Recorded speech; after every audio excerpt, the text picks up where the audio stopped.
Hey everyone, welcome to Horror and Hooch for What our I August episode. and Hooch. You already know the last season of Game of Thrones. We did an episode where we kind of reviewed the whole season and how we felt about the last season and all that good stuff. So when they brought back the prequel, we was gonna be in the building. We watching them thrones, as y'all calling it on Twitter. Them thrones. Them I seen thrones. another one, hashtag dragons, y'all. Dragons, y'all. Dragons are my favorite. You should. Targaryens was always my house, so I'm excited about this. Yeah, so we had to do it, and I know this is only episode 1. We may hop on Instagram Live or Facebook Live or something when the season ends to kind of give you our kind of take on how the whole thing played out. But we had to dive into this premiere since we have been waiting on it for a while. People have been reading the books, 3 years, 4 having years, speculations whatever. about how things are gonna go. So we're like, we got to get in on this conversation. We got to tell you what we thought. I watched it a couple times last night. I looked at some reviews and things and breakdowns to help me get my time thoughts for together. No couple. At my little, y'all know how I do with my notes. She always got a notebook, y'all. Notebooks and little fees. Y'all know what it is. So y'all know what it is. Y'all, we're gonna dive right into the Game of Thrones prequel, House of the Dragon. And if you are on Black Twitter, we doing hashtag them thrones, hashtag dragons, y'all. Dragons, y'all. Dragons, y'all. That's how we roll. Before we get into it, there are cups. I got my special Game of Thrones cup for y'all. You know what? I should have put on my drinking I know things shirt because that would have been perfect, but I didn't think about it. And then since I'm not doing shots, I didn't get out my Game of Thrones shot glasses because I know I got a shot glass set. had to bring it to you, so I got a little bit of sangria in here that I'm sipping on. Sangria. Look, she upgraded. Ooh. I got a little cranberry vodka in here, y'all. It's my cup. Mind your business. Yes, she is actually going to give you guys a special Game of Thrones treat, though. So follow us on social media. Join our Facebook group, Horror and Hooch, and find us on TikTok, Horror and Hooch on TikTok. Okay, we've been saying for the past year we're gonna be on TikTok. Get on the tickety. So we trying. We ain't experts yet, but we getting on there. So I'm not jigging yet, y'all. So don't be looking for us if you're there doing no TikTok. Y'all just talking about we not doing that yet. Okay, but we get a little ticket time. We on there, so be on the lookout for the drink. Just be scrolling. Yes. So we'll get you a dragon drink that you can prepare for your next episode. So look out for that. We'll be dropping that in the Facebook group, on the Instagram. I might even make it live on the ticket, not live, but make you a TikTok tutorial. That sounds like a good idea. Y'all let me know what y'all want me to do. I think that's a good idea. That's a good idea. We're gonna try to figure out how to do that stuff. Drink talk. That's it, girl. Okay. Drink it inside. Y'all be watching out Temper Drinks. We rebranded, we revamping. We're gonna come out the house and be outside again because COVID is not gone, but manageable, I guess, to say. Hold it to it, y'all, because she be saying this now. We gonna I do be saying it, but y'all listen, we was shut up in the house. COVID was killing us. So we was like, no. Now we don't want the monkeypox. We don't want none of that. But anyway, I digress. That is not the point of this conversation. We're talking about them dragons, y'all. Dragons, y'all. So let's jump in it. Miss K Blizzy, what did you like? What was your initial one sentence review, real quick. One sentence review. One sentence review. I can't wait to see how all of this plays out. Fair. That's fair. I'm gonna hit y'all with I knew this shit was about to be wild. That's how I felt about it when I knew this shit was about to be wild. But they didn't go back either. We're back in Game of Thrones universe. Baby, if nothing else, that damn festival for the first air for the jousting, baby, I feel bad for the damn horse. Do you hear me?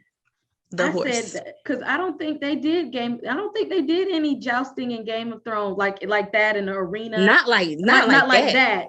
You know, they had some horse fights, with the swords and all, but they didn't have like this whole, like the medieval times bash your damn game. head in. No, they didn't. Yes, so that was exciting to watch. That was actually one of the things I wrote down was the jousting tournament, because that was crazy. They not only was jousting, like soon as they knocked old buddy off the horse, they got off their horse and they went to scrapping. I'm like, what? Yeah, it wasn't jousting. It was a fight to the finish every time.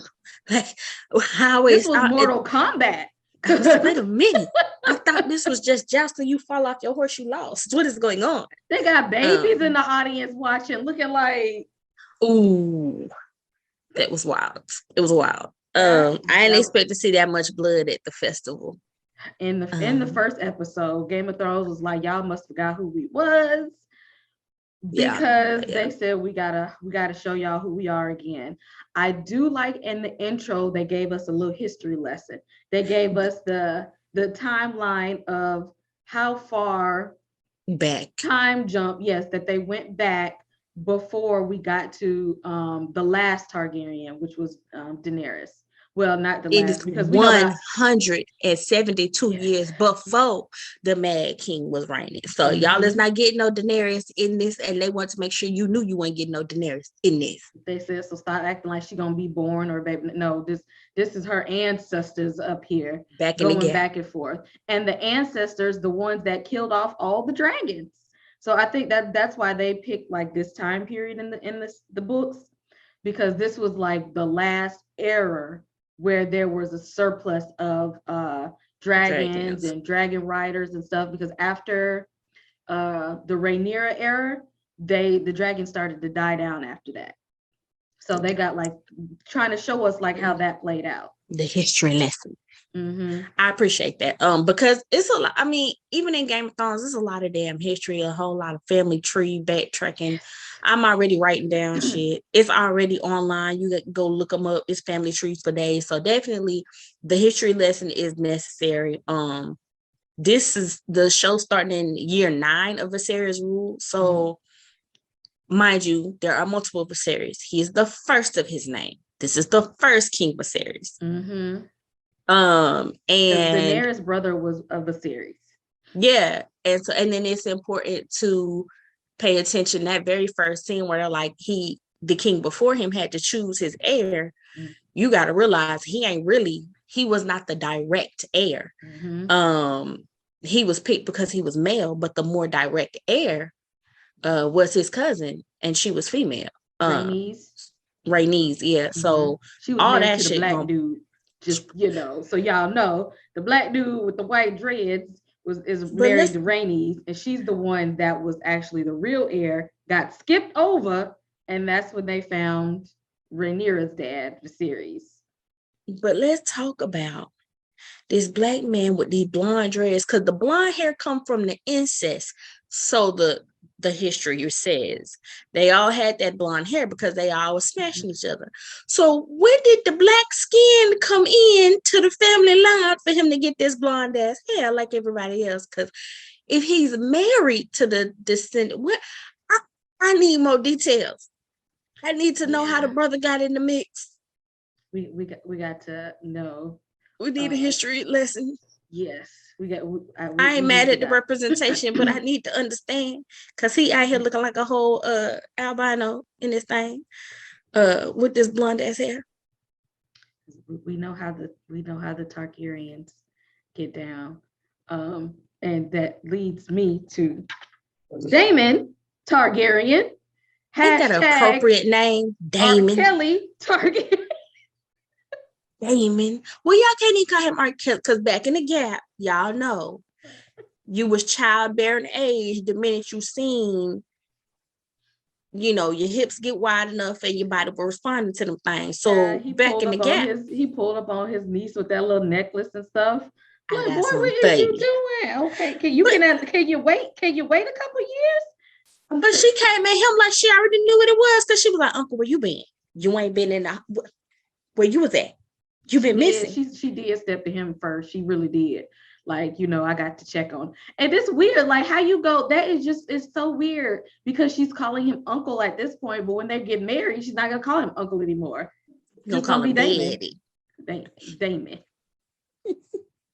I don't know. It was definitely odd. Damon is a very appropriate name for the devil, because he about to be the devil in this series. I know he is.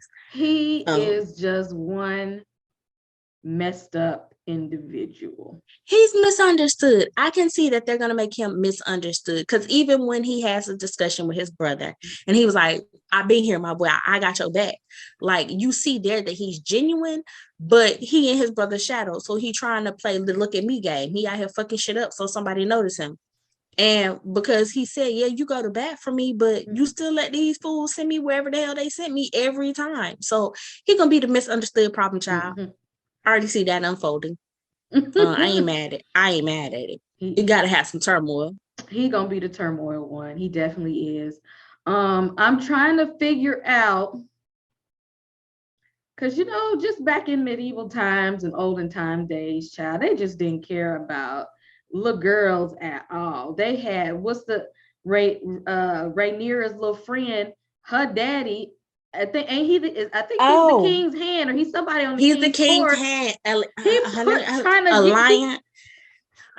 Alliance or something like that. Allison, that's it. Allison. He said Allison in there said the king is grieving, go holler at him.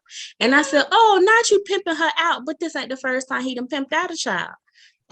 He pimped her out for the king before him when he was sick, but the man was sick. Your boy, but I think he ain't never gonna go back from being a highborn. Like he trying to place this family in something by all means necessary. I could say, but and Damon said that. Damon said your hand ain't got shit going for him, so he out for self, and that's definitely what that is. Let me send you in there so you go holler at the king, so we get some good graces somewhere. And I see that being a point of contention later on, because I don't know if I'm the only one that felt these vibes, but I definitely got a very close companion, damn near I wish you was my girl vibe between her and Rhaenyra. Like that whole scene with her laying in her lap talking about, I just want to fly on dragons with you. I don't know, that was a little bit much for me. But what if her dad is the one who said build a close friendship with her? Like maybe like her dad is like the mastermind behind all of this. Her dad may have been pushing for Alicent to be close to Rhaenyra, and then now that Rhaenyra's dad is dead, he's probably like, let's choose another game plan, and now this is your next target. Pimping ain't easy. Pimping ain't easy. I definitely feel like it's gonna be a point of contention. Either she gonna end up being the stepmama that tried to have the baby before Rhaenyra's get moved up to the throne. She's gonna try to have a son and knock her out of the lineage, or she ain't gonna be able to have a son, and it's gonna be some beef. But I definitely see that later on. It's gonna be an issue. They're not gonna be friends. Yeah, and see that, and I'm gonna blame her dad for doing that, for like putting a wedge between all of that, because he might be a little shifty. I might have to, while we over here looking at Damon, because he's outwardly shifty. Sometimes you gotta watch the subtle ones too. The king ain't subtle. The king ain't subtle, because how dare you hold your wife's hand and cry with her and drop them tears, but you wanted that goddamn boy, so you let them cut her open. You was wrong. You didn't tell her they finna cut her open. That scene was so doggone disrespectful. It was so heartbreaking. And he didn't even get what he wanted. I mean, he got his boy. He was right. He knew it was a boy, but karma. God don't like ugly. Exactly. He didn't get his heir. He didn't get his heir for the day. Series is like the most laid back. They said he just be like, it's whatever. Like, we just, you want us to take the boy from your wife? Okay, cool. You gonna push the little girl on him? He might be like, okay, cool. Your brother ain't worth a damn. Oh, he not? That's what's up. Well, you know what? I'm gonna fault him on one thing and commend him on another. I fought him because I thought he was gonna turn Allison away when she walked in that room. Because at first he was like, "What you want?" So I thought he was gonna send her ass on somewhere, and I was like, "Good job, King." But then he was like, "Oh, thank you. Have a seat, nigga." All right. So I definitely see him giving into that, but I am gonna commend him when they were sitting at that table like some vultures. He was like, "My wife ain't cooled off from the ashes yet, and y'all sitting here pecking for flesh." I ain't mad. That man was grieving. Y'all want to bring him Like to they ain't table got about what nothing we else to finna do. They do. literally act like that was the biggest problem in the realm at the time. When Damon running around here killing people left and right, cutting off limbs and whatnot, they just knew the biggest problem was, oh, you need an heir. Y'all ain't got nothing else to worry about. Wait a minute. We got to backtrack the Damon cutting off these limbs because Game of Thrones be vulgar. But when y'all set that man's pride on the table like a pocketbook, I felt for him. But it took me a minute to realize what the hell was going on. It did too, because I was just like, because y'all know I be doing homework when I be trying to watch these shows. And so I looked up and I said, what is happening? What is they that poor man? They said he's a rapist. Take it, just take it. I was like, oh, he was the first unsullied. Street justice. Listen, I don't know. That was wild. That scene was wild. But it put me in the mind of what's some dudes that was in Game of Thrones that the queen had running through the streets grabbing up folks. Cersei had them fools. She thought she had them under control, and then they end up getting her ass. What was they called? Oh, the faith militants. Yeah, they remind me of them. The faith militants. They was janking niggas up left and right with no authority, pretty much, because ain't nobody told Damon to do that. Ain't nobody told him to do that. Just out here, just being reckless. So that that took me aback. I said, "Oh, we starting off this way," because I didn't even see that coming. Wilding already. One thing let me bring up that may not be important. May not be that important. Why nobody ever tell Daenerys that she stunk after riding on Drogon all this time? Because they were looking at Rhaenyra like, girl, you smell like reptiles. Baby, they hit her like your mom used to tell you, why you smell like outside? But you come in here smelling like dragons. They act like she smelled like a whole alligator swamp. A stable or something. That tickled me. It did tickle and me. They was looking at her. I'm just like, so how come Rhaenyra smell bad? Ain't nobody ever tell Mother of Dragons, the unburnt, that she smelled like a zoo. I don't know, man. I don't know. I caught that too, and it tickled me because I was like, "Oh, that sound like my mama back in the day. We out here smelling like outside. They got smell like dragons." I was like, "Why we not? We not tell it? Okay, so maybe they was just too scared to tell that to Daenerys. I don't know but they showed them told Rhaenyra, and I like how they had their little fancy saddles and stuff. That's how you see they was expert in riding dragons. They had them a little comfortable seat up there and everything. Girl, but them man handling that dragon looked scared at first. I was like, do they know what they doing? I feel like they was a little scared, just a little scared. And I'm mad that she had to be the one to tell the dragon to burn her mama. Now that we talking about the dragons, that hurt my feelings. Of all the people that could have said, well, maybe they didn't listen to everybody. I don't know. Maybe they don't listen to everybody. Maybe because it was her dragon. Mm-hmm. But yeah, I was hurt for her. But she gonna resent her daddy for the rest of her life. This little mending that he tried to do with that, I wasted your life looking for a son. She know. She know. She like, I was right here though. I'm up here riding dragons and whatnot, bringing y'all alcoholic beverages while y'all have y'all little meet and greet. The cup of the damn cup of the king or whatever it's called. Cupbearer, yeah. And I'm right here, right hand man. So you ain't paying me no attention all the time. And then now and in the words of my best friend, y'all know the king got the sugars. He a diabetical. That's what's wrong with the king. That's what she told me last night, y'all. I didn't think about it. Because I was like, the king got bad swords. But no, he got wounds that won't heal. The king got the sugars. Is what my best friend said. So he gonna die, y'all. Because they didn't know what the smallpox. He had the monkeypox back then. Look, they didn't know what the sugars was back then. Diabetes. He cut his got hand on the what? throne. It ain't gonna heal up. That's a mess. He gonna have to get his health together. He had like Diabetical. 3 or 4 doctors in there, and don't none of them know what to do. Cause they didn't know what diabetes was. The maesters all sitting there looking like what he got going on, open wounds and whatnot. Just they're gonna bring him some leeches and be like, bleed it out of him, and then he gonna die. Just nasty. But but I would, yes, that's why we know he ain't gonna last too long. His health fading anyway. Well, maybe that's why they wanted him to choose the heir so bad, because they know he kind of, they know he's sick. And I get that. And that's why he wanted that son so bad, because he know he was sick. But I feel like he finna go bust down something and get him a son, because there's got to be some turmoil. Like, we not finna get Rhaenyra get the throne easily. Daemon ain't gonna be it, because you really not finna screw over your niece, because you low-key love her, which is weird. And they're probably what is it, the word, betrothed to each other, probably. So you're not gonna screw your niece over. But if another baby come into the picture, then there's the battle. Or old girl Rhaenyra, or Raina, whatever her name was, the cousin. It's too many damn names to select. Rhaenys, the cousin. You know, she holding her peace for right now. But it's gonna come back around when they start talking about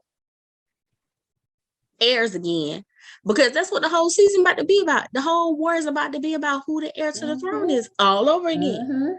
It's just a different Game of Thrones, and that's the dragons. It's just a dragon. And that was one of the things that they said. One of the quotes was like, the House Targaryen can only be torn down by itself. But I actually would like to see some more dragons. I want to see all the different types, shapes, sizes, colors.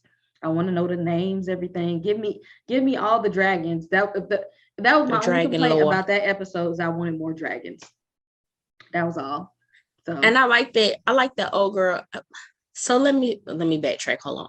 Number one, in reading online, somebody, HBO, y'all said this girl Rhaenyra is supposed to be 7 years old. Where we at right now in time? Y'all got me messed up. Ain't no way, boy, no way. She don't look 7 years old, nor does she act 7 years old. She's too intelligent. She got too much insight. When she land up there talking to Allison, and they outside talking about history, and she talking about how all that philosophical thinking she doing, and then when she talking to her daddy, and she point out the fact that we only close to gods because we got dragons. It really ain't us. Like, she got too much intelligence for y'all to tell me this girl is 7. So writers in the writing room. We know that y'all got to tell us y'all got to at least give us 12 or 13. Listen, because she can't be 7, y'all. But I said all that because she's very intelligent. And so she does put you in the mind of Daenerys when it comes to her ambition. And she also gives you a little bit of Arya, because she is that tomboy. She want to be a knight, baby. She ain't trying to bear no children. She ain't trying to do none of that. She want her dragons and her sword, and she want to do what she want to do. So I see those parallels in her, which I'm probably gonna like her character. Probably. I think she might be, especially, growing and learning and maturing with time. I think, a lot of those kid awkward, teenage angst moments go away, and they kind of like become someone that we actually like.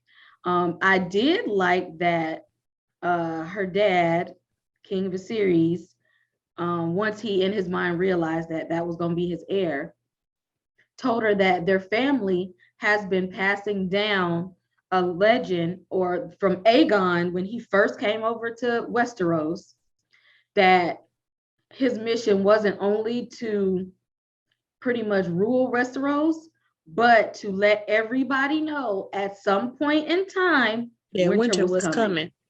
That winter was coming. That he already knew that.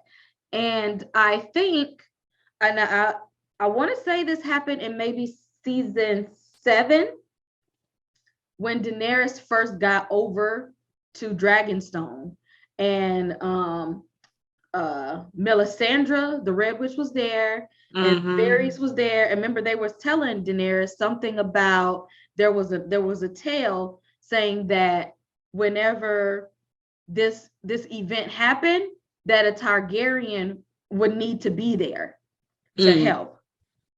So I was thinking about that moment, and I may have to go back and watch that episode. But I think that they were trying to tell her that story was out there, and that because by that time nobody, the White Walker story apparently had nobody was talking about it. But the fable, the Targaryens were gone. Yeah, the Targaryens were gone, and by that time, Daenerys would not have gotten the information because she was never in line to be queen. It was always meant to be her brother. So where her brother might have gotten the information and he may have known the legend, he never tell it to her because for what? She didn't need to know it. Exactly. And so she missed that information altogether. But Varys knew because remember he worked for the Mad King, and he was there with her brother Viserys, so he knew the legend. And so that's why when he saw Daenerys coming to power, he had this information. So I think that's like, to like pass this along, like, no, like Daenerys, Jon Snow is telling the truth. This has been going on in your family for a while. Like, we've known this, and it is your inherited duty to where with somebody saying in an emergency, you're supposed to do that. That's part of your lineage to do something. Because you don't need a Targaryen. And you know what else? I could be tripping because you said Melisandre. But when they was in the whole house with Daemon, the girl that was serving him drinks, because Melisandre's an old ass hag. She was using magic to stay alive for all them years. Now I don't know how many years she stayed alive for, but I swear that girl in the whole house looked like Melisandre to me. I was thinking that too. I was thinking because some of them, I mean, they don't really be, a lot of them don't be having intelligent conversations. It's like, we're going to get you in and get you out. I was like, she kind of a little bit more invested in him and what's going on than what the norm would be. I don't know if he got something going on, like Tyrion, you used to have a little something going on or what. So I was wondering if this may have been her in her actual younger years before she got old as molasses. Because she said that her whole goal in life was to be there for that moment to do whatever the heck she was supposed to do. So she's always known she was supposed to do something when it happened. So was she there back then? And she just that damn old? I don't know. That might be something to look at. That's me, my conspiracy theories. Y'all know I be digging for stuff. Look, we got a lot to go on coming up into this whole series. We've got a lot. Maybe we'll see if Melisandre pops up and at a younger age. We got more dragons to look forward to. Definitely. We want to see if Alicent, which way she's going, what tides are gonna turn. I want to see she could be somebody, baby mama. When is the king gonna croak over because he ain't even holding on too long. I do wonder if there will do some flashbacks of Aegon's conquest. Because remember, it started off with Rhaenyra and Alicent reading history. So I wonder if like within the show, they would do like a flashback of Aegon and his conquest. I would like that. Just to see what it bring to the table. I don't know. That's a good point. But I'm needing the lineage. Like y'all need to give me some more lineage. I need to understand. And can we get some names that don't all sound alike? I know that ain't gonna happen, but God, no, because everybody's a second or a third and of their name. Exactly. And which it took me, I had to do some studying from the last season because I didn't know Jon Snow's maester in the Night's Watch was a Targaryen. Aemon Targaryen. I didn't know that. I know the three-eyed raven was a Targaryen, but he was half Targaryen. They called him the bastard Targaryen. Yeah, I'm like, y'all just little placed all over the, everywhere. You know what? I hope they give us a three-eyed raven in this era because he been around longest time been around. Oh, that's another one. I wonder what new creatures it would bring. We ain't seen no unicorns yet. We ain't seen no elves and fairies yet. I want to see what new creatures we gonna have. Because last time we had, of course, we got the dragons. They had a woolly mammoth. They had witches. Giants. They had a giant. We had the White Walkers. We had the children of the forest, and we had the three-eyed raven. Then they had like the disease, like the grayscale. So Sir Gregor was Frankenstein. So they was giving us all kind of You stuff. call that man Frankenstein? I can't stand you. He was, but I made you say it. So yes, lots to look forward to in the prequel. I repeat, the prequel of them Thrones. This is not Game of Thrones. Well, it is essentially a new Game of Thrones. It is the first Game of Thrones because y'all know Cersei said it's just a game. And everything is a game. We got the music at the end, y'all. I was waiting on to hear the theme. But you heard them put them harmonies in there. I was like, well, they spruced it up for this season. They gave me a little bit. I was happy about that. I was impressed. But overall, like the episode, it was a little. I know folks gonna hate this. It was a little underwhelming, just because I wanted to see the grandeur that they kept talking about, but I guess we're gonna have to get into the season to get that, because you do have to get all this history, this backstory, all this setup, which I get it. Game of Thrones, the very first episode of Game of Thrones, I was underwhelmed. The best part was when Jaime pushed Bran off goddamn, and that was episode 2. 3. Oh hell, I don't even know what happened in the first one then, because y'all, I almost didn't watch Game of Thrones for the first season because I was like, the hell is going on? I don't know what they talking about. Everything is too many characters, too many stories. But it was something that we had to grow. I'm ready for like the big reveals and the big moments, the things that's gonna capture me and get me in the chokehold. I just want to see a dragon burn somebody up that ain't already dead. Come on, Dracarys, let's go. So yeah. Thank you for joining our TED Talk. Let us know in the group what you guys think about this so far. How are you guys feeling? What you're looking forward to? I want to know your predictions, your conspiracy theories, what we rocking with. Remember, we hashtag them thrones, hashtag dragons, y'all. And we will catch you guys back at the end of the series for this. And if you're not in the group, join the group. Facebook. Whore and Hooch. Facebook group. Whore and Hooch. TikTok. Be there. We will see you guys again next time. Next time. And if you listen to it and you can't watch us and you just need to listen to us, you can also find this podcast on Spotify and Google and anywhere you listen to podcasts, really. Thank you. There we go. Of course. I'm driving in my car with nothing to do. Boom, podcast. There you go. We that. All right. That's it. Y'all know how to find us now. Holla at y'all next time. See you in the group.